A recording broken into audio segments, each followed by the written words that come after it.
अस्सलाम वालेकुम, क्या हाल है भाई। आज ना मैं आपसे एक स्टूडेंट का केस डिस्कस करना चाहूंगा जिन्होंने हमसे कांटेक्ट किया बहुत ही परेशानी के आलम में अपनी एजुकेशनल काउंसलिंग के लिए। यही ऑस्ट्रेलिया में मौजूद थे वो।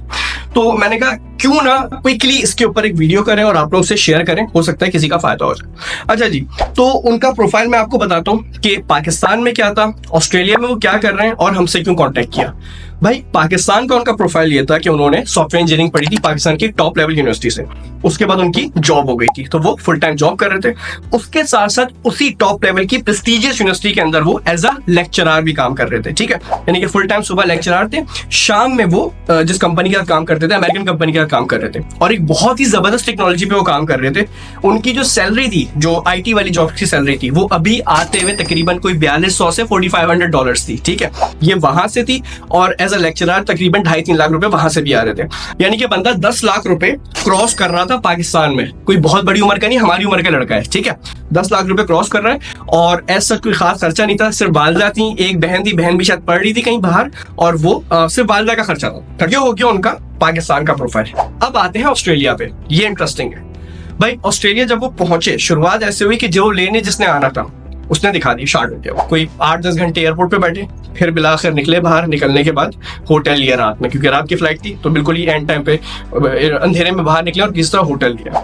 एक का दिन भाई होटल में रहे, लेकिन कितना भी अमीर हो बंदा, कानून का खजाना होटल में थोड़ी रह सकता है। होटल में $150-200 पर नाइट जाता है। किसी तरह घर में लिया उन्हें ना। अच्छा जी, एक हफ्ते के लिए घर में, तो भी खत्म हो गया। 1 से 2 दिन स्टेशन पे सोए भाई। अच्छा जी, स्टेशन पे सोए, सेटल होने की कोशिश कर रहे हैं किसी तरह। अच्छा जी, फिर बड़ी मुश्किल से एक और घर मिला, वो भी 1 महीने के लिए। वो लोग पाकिस्तान जा रहे थे, तो वहां पे उन्हें घर मिल गया। मैं पर्थ की कहानी बता रहा हूँ, पर्थ की अकोमोडेशन का आप सबको पता है। केस ये नहीं है, केस ये है कि जिस दिन यहाँ लैंड करें, ठीक है, उसी दिन भाई उनकी जो जॉब जो वो ऑनलाइन करते थे ना, अमेरिका वाली जो जॉब थी, उसने उनको ले ऑफ कर दिया। ठीक है, कि भाई नहीं सॉरी, हमारा कॉन्ट्रैक्ट चला गया, तो अब हम आप 1 हफ्ते का टाइम आपको दे रहे हैं, अल्लाह हाफिज, बाय बाय। जॉब चली गई। अच्छा जी, जॉब चली गई। उन्होंने कहा चलो कोई बात नहीं, वही ये जो खाना डिलीवरी करने की होती है ना, उबर डोरडैश वगैरह, इस पे अकाउंट बनाते हैं। अब उबर पे अकाउंट बनाने, तो उबर कह रहा है भाई सॉरी, आपकी डिटेल्स ऑलरेडी मौजूद है, ऑलरेडी एग्जिस्ट कर रहा है ये अकाउंट। कभी फोन कर रहा है, नहीं समझ आ रहा, नहीं सॉल्व हो रहा, ये हाल चल रहा है। जॉब जा चुकी है, कुछ काम भी नहीं मिल पा रहा, और जिनसे घर लिया था जो पाकिस्तान गए हुए थे, वो भी अभी आने वाले हैं और 1 हफ्ता बाकी है। घर मिल के नहीं दे रहा, काम है नहीं, पैसे उल्टा खर्च हुए जा रहे हैं, और 3.5 महीने बाद अगली फीस देनी है। फीस कितनी है? $17,000। अच्छा जी, इस कंडीशन में उन्होंने हमसे कांटेक्ट किया। आपको सिचुएशन समझ आ गई। कांटेक्ट क्या किया, वो कह रहे थे भाई मुझे अगली जो मेरी फीस आ रही है, ये तो मैं नहीं दे सकता। जो मेरी $17,000 फीस आ रही है, तो मुझे किसी सस्ती जगह पे मेरा एडमिशन करा दें। अब मैंने पूरा प्रोफाइल सुना, मैंने उनकी शक्ल देखी, मैंने कहा क्या कर रहे हो, कर क्या रहे हो तुम? पाकिस्तान में इतना अच्छा प्रोफाइल, मतलब लेक्चरर है, उसके बाद इतनी सारी अच्छी सैलरी है, सब कुछ है, यहाँ पे तुम आके और मुझे कह रहा है मुझे कोई जॉब का करवा दें, किसी कोई खाना डिलीवरी करने की जॉब पे लगवा दें, सिक्योरिटी का लाइसेंस बनाने का सोच रहा हूँ, या मैं क्लीनिंग। मैंने कहा यार पागल तो नहीं होगा, क्या कर रहे हो अपने साथ, की तुम क्या कर रहे हो यार? तो वो बिल्कुल एकदम परेशान से हो गए यार, मैं के रोने वाले हो गए। मैं क्या करूँ, बताओ मुझे बताओ मैं क्या करूँ।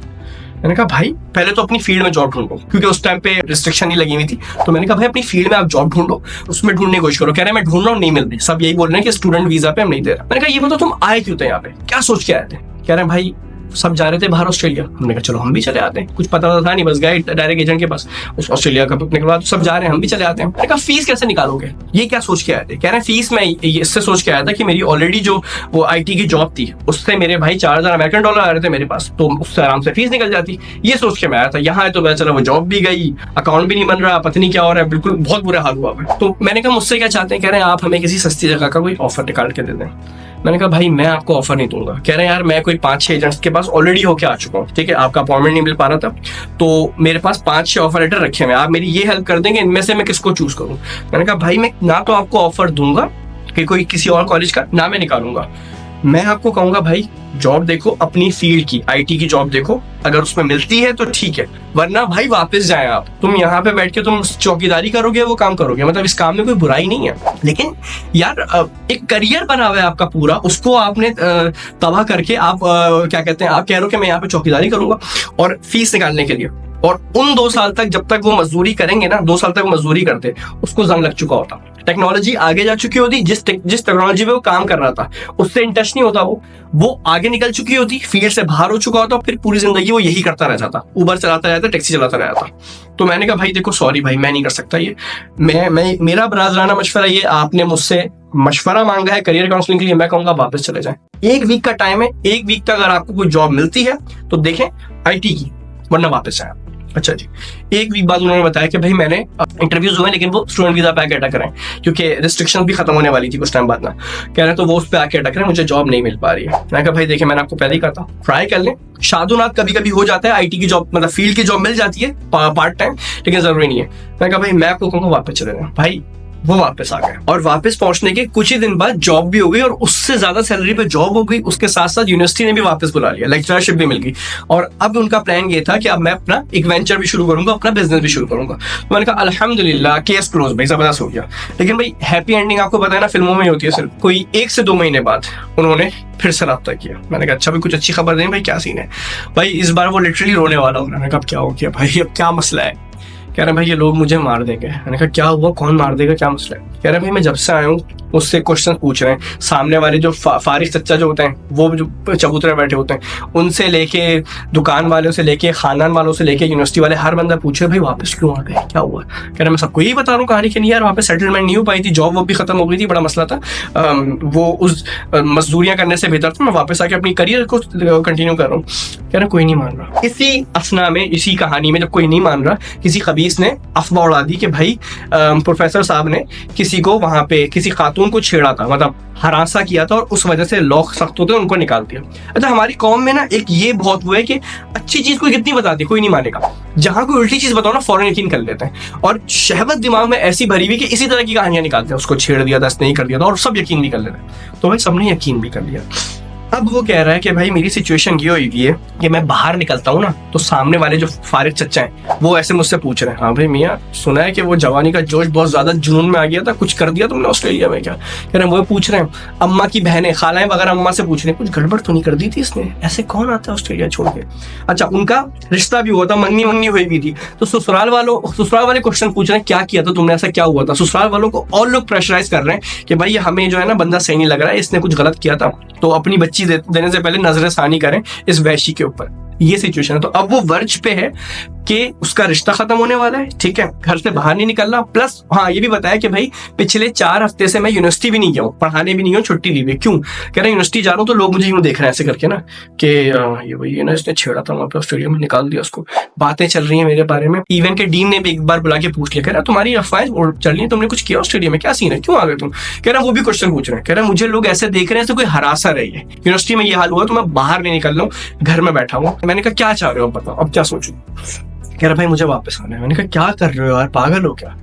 कह रहे भाई अगर मैं नहीं आया ना तो ये सोसाइटी जो है मुझे और मेरी माँ को जीते जी मार देगी, तो भाई अभी मैं आपसे कांटेक्ट करने का मकसद ये भाई मेरा एडमिशन करा दो, मुझे वापस ऑस्ट्रेलिया आना है।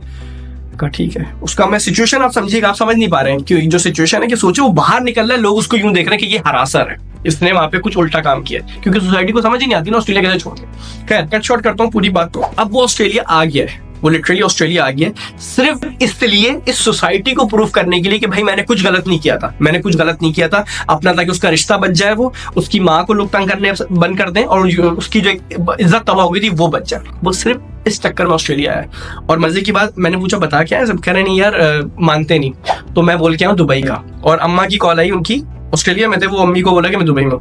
अम्मा की कॉल है कि वो खालाएं बोल रही है कि झूठ बोल रहा है, दुबई नहीं है लाहौर गया होगा ऐसी, तो वो दुबई के कानून बहुत सख्त हैं, इस तरह के लोगों को वो भी नहीं रखते। कह रहे हैं ये बातें चल रही हैं। तो अब वो कह रहा है कि मैं सिर्फ प्रूफ करने के लिए आया हूँ। ये कहानी बताने का पता है मकसद क्या था, 2-3 मकासद थे। पहला तो भाई सबसे पहले ये कि देखें हमारी सोसाइटी में ये जो एक ताफुन फैला हुआ है कि यार अफवाहें उड़ाना, लोगों के बारे में घटिया बातें करना, इस तरह की बातें करना, ये चले मान ले हमारे बड़ों की तरफ से है, बड़ों ने ये जो काना फूसी वाली चीजें थी ना और इस तरह की चीजों को हमने वो फैलाया माशरे के अंदर। लेकिन यार आप लोग तो नई जनरेशन हो ना, आप लोग तो टिकटॉक वाली जनरेशन हो, आप लोग मोबाइल के आगे नाचने के अलावा कुछ नई चीज तो कर लो ना। सोचो ना इस तरह की अफवाहों पे आप कैसे कान धर लेते हो, क्योंकि ये बहुत ही अनटोल्ड कहानियां हैं। इस तरह के लोगों के बारे में बातें बकवास शुरू हो जाती है, कोई ना कोई कहानी शुरू हो जाती है। नंबर 1 तो ये। नंबर 2 ये जितने भी बिजनेसेस हैं उनको मैं ये मैसेज देना चाहता हूँ कि देखें, सच बोल के काम करें। मेरी मिसाल देखें, मैंने उस बंदे को, जब वो मेरे पास एडमिशन लेने आया था पहले, मैंने उसको मना कर दिया था। मैंने कहा नहीं यार, आपको मैं ये एडवाइस दूंगा नहीं, मुझे उससे पैसे मिलते हैं ना एडमिशन करवाने से, लेकिन मैंने उसको एडमिशन नहीं दिया क्योंकि उसके लिए गलत था वो। उसने उस सही एडवाइस की बिना पे मुझे कोई 10-12 स्टूडेंट दे दिया और अभी भी एडमिशन मुझसे ही लिया, तो मुझे फायदा ही हुआ ना, मुझे तो पैसे और मिल गए। तो भाई कारोबार के अंदर अगर आप कारोबार कर रहे हैं, भले उस टाइम पे आपको नफा नहीं हो रहा हो, झूठ ना बोलें प्लीज, झूठ नहीं बोलें, बिजनेस आपको अल्लाह ताला और देंगे। आखिरी चीज बहुत इंपॉर्टेंट है, ये जो कहानी मैंने आपको पूरी बताई है, मैंने उस बंदे को जो आपको बताया मैं आपको बताता हूँ। मैंने उसको कहा, मैंने कहा देखो यार, तो मैं तो मोहल्ले के लोग देख रहे हैं, 4-5 लोग देख रहे हैं। मैंने कहा भाई मेरा तो सोशल मीडिया है, मैं जितनी बार भी, जब मैं स्टूडेंट था पाकिस्तान गया हूँ, तो हर कोई ना कोई एक उठ के आता था और वो कहीं लिखता था कि हाँ हमें पता है इसको ऑस्ट्रेलिया निकाल दिया, उसको ऑस्ट्रेलिया निकाल दिया, अम्मी ने बताया मुझे मेरी। अरे तुम्हें किसने बताया? तो मैंने कहा, उसको मैंने समझाया, मैंने कहा I can totally understand your feeling, आप जो कह रहे हो ना, ये लोग वाकई पागल कर देते हैं। दूसरी चीज ये, अब ये बंदा कौन है? No one. इवन मैं कौन हूं? No one. ये 4-5 लाख फॉलोअर्स कुछ नहीं होते। सोचिए जो बड़े बड़े सियासतदान हैं, बड़े लोग हैं जिनको लोग नाम जानते हैं, जिनको जो नाम है, इनकी बड़ी फॉलोइंग है, उनके बारे में अगर हम इस तरह की बातें सुने कि यार फला बंदा जो है करप्ट है, फला डाकू है, फला कातिल है, फला नशई है, फला जो है वो किसी मुल्क का एजेंट है, जो हम इस तरह की बातें सुनते हैं और धड़ल्ले से बता रहे होते हैं, इसमें कितनी सदाकत होगी मुझे ये बताएं। या हम कहते हैं उस फला ने जजीरे खरीदे हैं इस मुल्क में, फला के यहाँ पे फार्म हाउसेज हैं इस मुल्क में, जो हम इतनी कहानियां सुन रहे होते हैं, कितनी सच्चाई होगी? इस कौम के अंदर झूठ और मक्कारी जो है कितनी भरी हुई आप देखें, और फॉर नो रीजन झूठी अफवाहें उड़ाते हैं। और मुसलमान है ये, उनको ये भी पता है कि झूठ पे, इस तरह की जो अफवाहें उड़ाने पे, किसी के बारे में इस तरह की बातें करने पे कितनी खतरनाक वईद सुनाई गई है। खैर, बहुत सारी चीजें मैंने मिक्स की हैं। मैं सिर्फ बताने का मेरा मकसद ये था कि यार देखो, खुदा का वास्ता है, किसी के बारे में इस तरह की अफवाह उड़ाने से पहले तो गुरेज करें। नंबर 1 ये बिजनेस का मैंने बताया, और तीसरी चीज ये कि भाई नई जनरेशन है तो थोड़ा सा ये इससे आगे बढ़ें, दूसरे के बारे में इश्तियाक जानने के बारे में ना, जो इश्तियाक हमें होता है ना कि इसके घर में क्या चल रहा है, उससे बेहतर है अपने आप को देख लो। तो बस ये समझाने की कोशिश की थी मैंने। बाकी जो करियर वाली बात थी वो आपको, जो जितने भी प्रोफेशनल्स हैं जो ऑस्ट्रेलिया आना चाह रहे हैं, उनको भी समझ आई होगी कि भाई देखें वहाँ यहाँ पे क्या सिचुएशन होती है जो प्रोफेशनल आते हैं अगर स्टूडेंट वीजा के थ्रू है। ठीक है जी, तो ये थी अच्छी कहानी। मेरा नाम है कुतैबा महमूद। अपना बहुत ख्याल रखिएगा, दुआ में रखिएगा। अस्सलाम वालेकुम व रहमतुल्लाहि व बरकातहू।